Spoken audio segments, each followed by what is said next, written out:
So why polymers and concrete? Because you all guys are working on metals. That's it. We need money, so why not?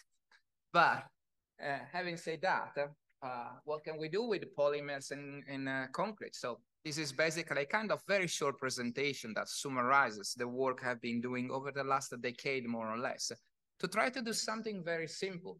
That is to use what we call the theory of critical distances, which is a different way of applying linear elastic fracture mechanics to assess the presence of defects and voids in polymers and concrete materials.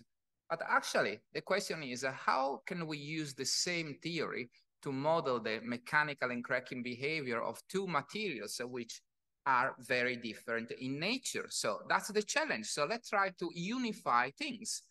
So, well, here we go. What is the theory of critical distances? I mean, according to what I've learned from my mentor, Professor David Taylor, basically what you need is to define an effective stress.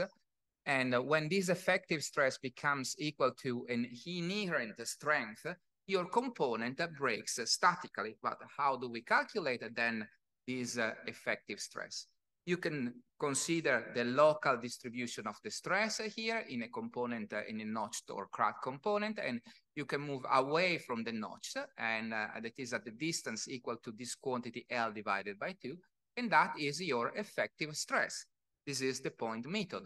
Or if you like, you can average the local linear elastic stress over a line, and this is known as the line method. Or finally, if you want, you can average the stress over a semicircular area centered at the crack or notch tip, and the radius of the area is equal to L.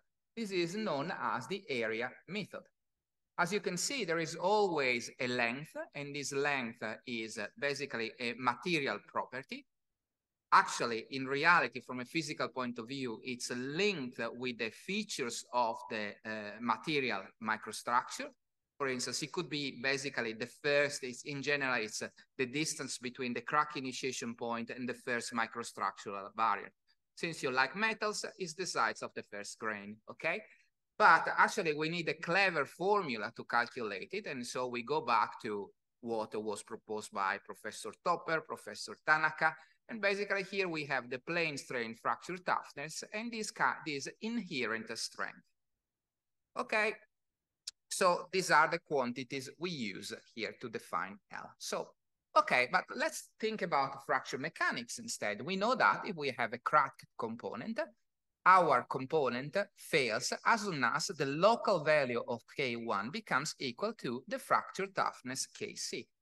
Okay? So based on the classic engineering formula we use to calculate the stress intensity factor, we can say that Kc is equal to, K1 is equal to Kc when sigma f, that is when the gross stress is equal to the failure stress, sigma f. So sigma f is the nominal stress resulting in the breakage of a cracked plate. This is the classic theory due to basically Griffith. Okay, so we can rearrange this equation and we find a nice expression to calculate the failure stress by neglecting the presence of the crack, where Kc is the fracture toughness, alpha square is the usual shape factor we use in fracture mechanics, and A is in this case the semi-crack length. Clearly, with the shape factor, we can transfer this problem to any possible geometry as we usually do in fracture mechanics. Or we can say that alpha squared times A is equal to an equivalent length. And if we play this little trick, and actually this is very nice because you go back to some nice papers written by our Japanese colleagues back in the 70s, 80s, where they were introducing this idea. And the idea here is very clever. So thanks to Professor Tanaka first. The idea is that you have a complex component where the crack can be wherever you want. And it's very difficult to visualize, to understand. But with the shape factor, we bring our problem back to the case of a crack in an infinite plate. And we can manage that model because it's so simple. So we can visualize the problem in a kind of simplified way. So this is the role of the equivalent crack. Okay, so then we can plot the strength of our component in a log sigma f, which is the failure, nominal failure stress, versus the log value of the equivalent length. We know that we have two branches here. The material cannot be stronger than the UTS, but also we have a failure envelope, which is given by linear elastic fracture mechanics. As the length of the crack decreases, clearly the strength tends to move from the fracture mechanics behavior to the conventional uncracked material behavior. That's the idea. Basically, this is known in fatigue as the Kitagawa-Takahashi diagram if you also work on fatigue-related problems. Okay, so why do we need this schematization? We need this schematization because we can play with the theory of critical distances and we can derive two simple formulas which are based on the point method and the line method. The first one here is on the point method, where basically the nominal strength of your component depends on the crack length as well as on the critical distance. And this is the formulation of the theory of critical distances applied according to the point method, where the local stress field is determined according to Westergaard's solution. Or in a similar way, we can derive the same equation but based on the line method idea. So what I do is I get Westergaard's solution, I move away from the crack tip and I get the stress there, and this is the point method, or I average over a line Westergaard's solution. And the nice thing is that these two equations can model in a very smooth way the transition from the linear elastic fracture mechanics region back to the plane material strength in a very nice and straightforward way. Okay, so this is what we know. How can we apply these ideas to 3D printed polymers and 3D printed concrete? Because this is what we are trying to do here. Okay, so we need to form some initial hypotheses. So first of all, we can assume that as a first approximation, we neglect the printing direction. It works if you focus your attention on a direction which is parallel to the build plate, because if you move perpendicular, forget about it. It's impossible to use that hypothesis. And we can assume that our materials are linear elastic. This is what we like, so we don't need to do very complex nonlinear analysis. We can assume that our inherent strength is nothing but the material UTS. And finally, we can say that, okay, we don't know, you know, you tried, I tried. It's not so straightforward for certain materials to determine the fracture toughness for certain 3D printed materials. So, and especially with concrete is a nightmare. So what can we do then? We can simply use the point method to estimate L. What is L? If this is if you test a notched specimen, you can determine the linear elastic stress field in the incipient failure condition, and L divided by 2 is the distance at which the local stress is equal to the material UTS. So you use this trick to estimate your critical distance. Okay, so now we have what we need: a theory, a tool which allows us to model the detrimental effect of defects inside materials, and a further trick which allows us to estimate L. Okay, let's move then to PLA. We know that it's a biodegradable materials, and we know that the fused filament fabrication technology is the most common technology to manufacture this material. We use the conventional commercial 3D printer. These are the characteristics of the material we used. And we manufactured our samples flat on the build plate by changing the direction of the specimens in order to test the possible different directions. So we use different values for angle theta p, 0, 30, 45, and we changed the infill level ranging from 10% up to 100%. So certainly when we were building our specimens, we were putting the retaining wall around to create the surface of our specimens, but also as we said, we changed the level of infill. And of course, as the infill level changes, the size of the resulting manufacturing voids varies. So we defined for our specimens an equivalent diameter for the hole, which is basically the diameter of the circle containing the manufacturing voids. You need to average different values because in the end, the voids are slightly different from each other. Okay, so we tested our specimens, different level of infills, different directions. We tested the specimens in a conventional ways. So we determined the force versus displacement course. And we introduced the concept of an homogenized material where the fictitious force was nothing but the force divided by the gross area, forgetting about the presence of the manufacturing void.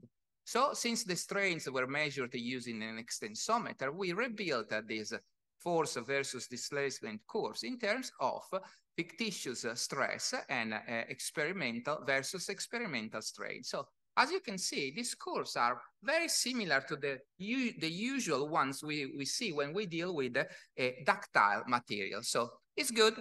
Let's keep going. Okay, so but now we need a trick and to model the presence of the voids somehow. So basically, the idea is, okay, as our Japanese colleagues used to do, let's think about the problem in a different way. Rather than having a material full of holes and defects, we transfer the problem to the case of a single strip in fracture mechanics with a crack. We know how to manage the problem. Everything becomes very simple. And to do that, we need to define the equivalent length of our crack in an infinite plate. So we are making here Irwin very happy because this is his model, where the length of the cracks depends on the size of the voids we manufacture inside our component.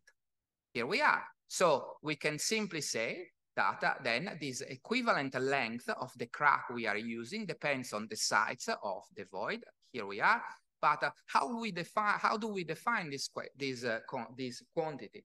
Actually, I'm a very simple-minded person. So I say that to my student, okay, since I want to understand what you are doing, go first for a very linear, simple relationship. And he was like, okay, let's do it. So basically we say that the equivalent of the crack is equal to the equivalent size of the holes or pores times a constant to be determined.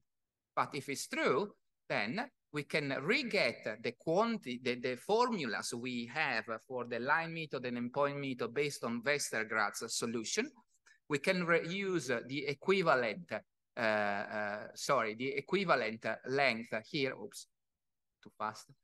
So we can reuse the concept of the equivalent length. So the equation then becomes the UTS of the material manufactured with a 100% of infill. L is the critical distance calculated by considering the bulk material. And finally, we have here the size of the voids we have inside the material times the constant we determine. Okay, let's see if it works. So this is the result. Here we have the equivalent length. This is the UTS of the material when you have no voids at all in your manufacturing process. You see different manufacturing directions, and you see a gradual transition from the 100% infill behavior down to a behavior which is due to a lower level of infill. And you can see that both the point method and the line method can model this behavior very well. Actually, these quantities, which are the ones we need, were determined by using the tricks we talked about before. We used an 80% infill level to calibrate the model, and this is the accuracy. But as you can see, at a certain point, our points deviate from the linear elastic fracture mechanics line. Why is that? Because we are talking about a structure. The voids are so big that I cannot use the concept of an homogenized material anymore, and I need to move to a different schematization. I need to bring into play like beams and links in order to model the lattice behavior. So also we have a lower threshold value telling us where to stop when we try to homogenize our material. This is with polymer. What about concrete? very quickly. We 3D printed concrete. It's a mess because you have these sausages of concrete going everywhere, and the concrete never stays liquidy enough. So, but we use the conventional mix. We played a lot with the manufacturing process. It's just an extrusion process. You extrude the sausages of concrete in a regular way. And we adjusted the process very well. So as you can see, the material here was very, very homogeneous and no evident defects. But also intentionally, we introduced a lot of defects during the manufacturing process by changing, basically having a difference between the extrusion rate and the manufacturing speed. So we were able to consider the material when it's manufactured properly, but also the material when you have voids or defects inside the material. Okay, so we consider then a very simple scenario, a beam loaded in bending. It's civil engineering, so everything is simple. A beam is more than you need to design a house, so we simply considered a beam. And we tested the plain material, of course. We put some artificial notches, crack-like notches with the saw inside the material. We modeled also the superficial roughness due to the manufacturing, where the equivalent crack length is defined this way. And finally, we assumed that all these voids were resulting in a long crack having length equal to A. So we assumed that there was no cohesion in this region. So the defect was resulted in all these defects. We modeled we calculated alpha using ANSYS, a linear elastic homogeneous anisotropic model, modeling the presence of a crack. So no difficult modeling, nothing. And this is the final result. This is the plane material strength. You see the different type of defects we can model. And this is the line associated with linear elastic fracture mechanics. So again, we can model the detrimental effect of the various defects and voids and cracks, no matter the position, in a very accurate way. Why is that useful in civil engineering? Because you can pump, for instance, liquids into a beam. So you can have your services there. So it's important to be able to model the detrimental effect of all these voids, cavities you can create inside the beam, because you can have a smart beam, as they like to say. Okay, so here we are. So let me say that this approach based on the TCD works very well. And the most important aspect is that in order to apply it, you need either very simple, basic equations we all know, because it's based on the classic solution due to Westergaard, or if you need to do something a little bit more complicated, you can solve a simple linear elastic FE model, and you can model in a very effective way the detrimental effect of your geometrical feature. Thank you very much for your attention.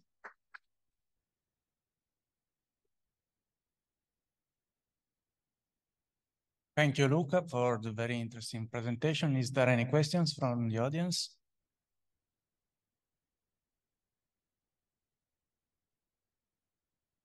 Okay, I have just one relating to the polymers.